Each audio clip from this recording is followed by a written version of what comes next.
Okay, we stopped at prudential regulation. So what is the justification for prudential regulation? First, let's see what's prudential regulation. Prudential regulation is a regulation which is intended to make banks prudent in the conduct of their business. Now, it's not an ordinary type of regulation. Prudential regulation involves very interventionist, very intrusive, very close supervision of the banks by the regulator, by the national bank. Unlike other regulations where regulators develop and publicize basic standards of business conduct, prudential regulation entails the national bank first setting the standards and then monitoring very closely that the banks are following those standards, those requirements intended to apply on the businesses. We'll look at specific prudential regulatory requirements later on, but uh, let's look at the justification why the regulator, the national bank, exercises its power in such an intrusive manner in the business of organizations, companies that are otherwise privately financed and accountable to their shareholders with the primary objective of making profit for the shareholders. The justification is that banks are systemic institutions, which means that if a bank fails, that the impact of that failure will not be limited to that bank only. It will have adverse effects on other banks at the first stage, and then at the second stage it will have devastating effect on the economy. Why? Because of this domino effect between banks and the overall economy. Let's assume a bank fails in the sense that the bank is unable to pay its depositors when depositors want to withdraw their money. What will happen? One depositor will tell another depositor, and then before long there will be a queue of depositors to take their money away from that bank. What will happen to the other bank? Then depositors of other banks will also have similar feelings, similar worries about their money, their deposit being lost, and then there will be a queue lining at the gates of banks to withdraw their money. This happened in Greece. This happened in many countries in Europe, where people, were worried about loss of their deposit and drained the financial institutions, the banks, of their money, and then the financial institutions could not continue in business, which affects the overall economy because there will not be credit, there will not be investment, many other things, because the economy of the world, or the economy of a nation in this 21st century, is very interconnected. So the failure of a bank affects the failure of the entire economy. So if a bank fails, then it means the failure of an insurance, it means failure of manufacturing, services, export, import, everything. So in order to prevent this from happening, the central bank imposes prudential supervision or prudential regulation. Prudential regulation is applicable to banks, generally to financial sector entities, and to other entities as well, depending on their nature. So let's see some of the requirements. What is the test for the application of prudential regulation? It is the systemic importance of an institution. When is an institution said to be systemically important? There are three determinants. Regulators have created, regulators around the world have created or come up with three tests. One is size. Second, interconnectedness. And thirdly, lack of substitutability. Size refers to the importance of an institution in terms of its size, in terms of the employment it generates, the linkages it has with other sectors. So if it's a big institution, then it's systemically important. During the financial crisis, for example, in the US, automobile manufacturers were said to be systemically important. Remember the Ford, the Chrysler, General Motors. Eventually, the US government bailed them out because they were systemically important. They were not financial institutions, but they were systemically important because they employ a huge labor force in the US. So size may be a determinant of systemic importance. Interconnectedness is also another indicator of systemic importance. If an institution, even if it's small in terms of size, it's interconnected with others, that the failure of that institution may affect other institutions. In such a case, it may be regarded as systemically important. And certainly, lack of substitutability. An institution, maybe it's not that big in terms of size, employing, for example, 20% of the labor force in a country, or it may not be that much interconnected, but it may be key in terms of lack of substitutability. Telecom services, for example. If there is only one telecom service, and if that telecom service fails, then economy cannot move. We remember at a certain point, telecom services were blocked, no messaging, no telephone, no internet. Many businesses lost a huge amount of their revenues. So lack of substitutability can also make an institution systemically important. So prudential regulation can be applied on institutions which are systemically important. Now, with this brief explanation about the objective, the rationale behind prudential supervision, let's see the types of prudential regulatory requirements applicable for banks in Ethiopia. First, before we go there, let's subdivide them into two: entry regulations and post-entry regulations. We can also have exit regulations, but that's not much important in this context. So, entry regulations. Prudential regulations can appear in the form of entry regulations. This means that the National Bank of Ethiopia regulates entry of businesses into the financial services industry. Why? The objective is to make sure that only good institutions enter the financial services industry. There are two important requirements of ensuring only good entities, strong entities, safe entities come into or enter into the financial service market as providers of financial or banking services. Licensing is one key entry requirement. Licensing. You can't start or get into banking business without a license. Now, this licensing is not like licensing of ordinary business by Ministry of Trade and Industry or regional bureaus of trade and industry. We call that also licensing. What that means is they simply declare what they want to do, what their capital is, and so on. It's a very minimalist requirement. Here, licensing by the National Bank is very detailed. It has many aspects. Let's look at some of the most important. Fitness and expertise of officers, directors of a bank. The managers, the individuals that will be in control of the business of a bank should be fit and should be experts. Fitness in the sense of character evaluation.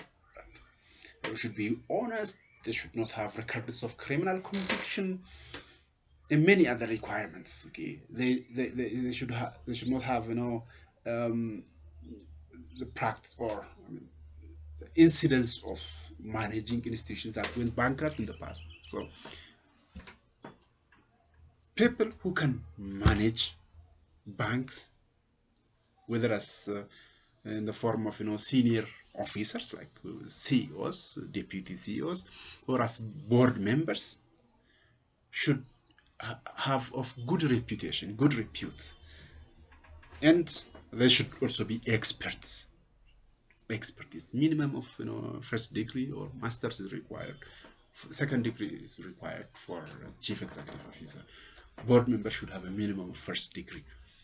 What is the intention here? The intention is to make sure that those institutions are properly managed by qualified people, by people with qualification as well as good character. The other entry requirements: minimum capital. The financial institution or a bank should have minimum capital of 500 million currently. Why? From the start, upfront, it should be well financed to get into a banking business. Only well financed institutions can be safe. So these are the entry regulations, prudential regulations applicable at the entry point. But that's not the only prudential regulation. Post-entry regulations, many post-entry regulations are applicable to banks. And also about entry regulations, it's not only what I said. Entry regulations are a lot. So look at the licensing directive of the National Bank for Banking Business. You can easily find it on the website of the National Bank. It's very detailed. It evaluates many things, such as, for example, the business plan, your prospectus, and so on. Public ownership. A bank cannot be owned by a few individuals. In fact, there is a requirement that a bank should be a share company in the first place. It should have at least 20 shareholders. I say this because it requires maximum shareholding is 5%. So it means only 20 people can establish bank. But the law requires actually public subscription. 20 shareholders come to existence through private placement. If you go public subscription, they probably end up with more than 20 shareholders. So there is also the requirement indirectly there is a policy of dispersed ownership in a financial sector, in banks and in other financial sectors, as we are going to see later on. So look at that. It's very interesting, very detailed, and sometimes and you may also say that, well, this is nonsense. Why is this too much detailed requirement? Why all this, you may say, but look at it. There is a policy behind that. Now let's look at post-entry regulations, post-entry prudential regulations. There are many. I'm referring to the different directives here. Liquidity directive, liquidity requirement. Liquidity is another prudential requirement. What it means is that banks should have a certain amount of liquid cash in their hands. Well, there's a percentage, a certain percentage of their deposit liabilities should be held in liquid assets. Liquid assets means deposit in a bank or in a foreign bank, government bonds, easily convertible into cash.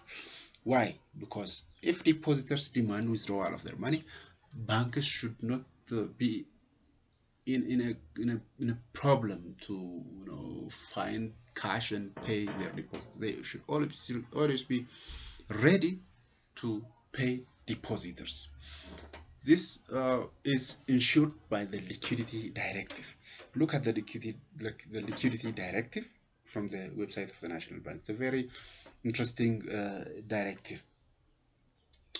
There is legal reserve directive. Another interesting directive, legal reserve directive. A banking business should set aside 25% of its net profit into legal reserve. We know that from ordinary business organization laws that the maximum that law requires the form of legal reserve is 5% of the net profit until it amounts to 20% of the capital. Here, 25% of the net profit of a bank should be set aside in a reserve account until it reaches the equivalent of the bank's paid up capital. So if the paid up capital is 2 billion per, then legal reserve should be paid into that account until the amount of money equates or equals the paid up, the capital of the bank. After it equals the capital, the obligation of setting aside a legal reserve will not be, will not come to an end. The bank has to still put into legal reserve 10% of its net profits thereafter.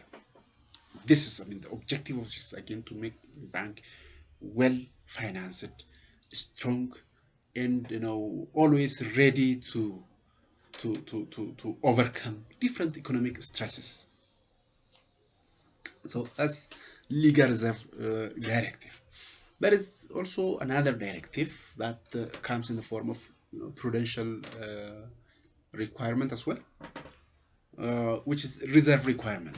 Earlier we saw that reserve requirement is a monetary policy instrument, but it is also a prudential requirement, because the amount that you keep as a reserve with the national bank for purposes of monetary policy you can resort to it if there is some economic stress. If you look at the reserve directive, it declares that it's both monetary policy instrument and prudential regulatory instrument. So a reserve requirement, I've mentioned that earlier, means that banks will be required to set aside a certain amount of their money, the deposit liability, in the national bank. They will pay that money or give that money to the national bank. But the exact amount of prudential, reserve requirement, it depends on the monetary situation in the country. At a certain time, it was 5%, it was raised to 10%, and then it was raised to 15% somewhere in 2012. It was again gradually reduced, and now it's actually some 5%, this reserve requirement. There is also asset classification and provisioning requirement. It's a very important directive. What's asset? Under this directive, asset refers to Directive number 69, 2018. Asset refers to loans which banks have provided to their clients or customers. Loans. Now, the logic behind this is that loans that banks provide to their customers come from deposits of the public. So if banks give loans, they are not getting that money from anywhere. They are simply borrowing that money in the form of deposits and lending it to the public. So for them to be able to pay back their depositors, they have to collect their loans. What if they don't collect their loans? There will be a problem. If all banks are unable to collect their loans, it will be a huge crisis to the banking industry. That's why the National Bank has a directive how banks should systematically classify and manage their loans. So if a bank has given a loan and that loan is being paid on a schedule, if the borrower is paying the loan on a schedule without any default, that loan is classified as a pass or marked as a pass. And the banks will not have any difficulty or problem with that bank. And the National Bank requires, under this asset classification and provisioning directive, the National Bank requires that banks should set aside only 1% of the amount of that loan. 1% of that loan should be set aside from net profits, actually.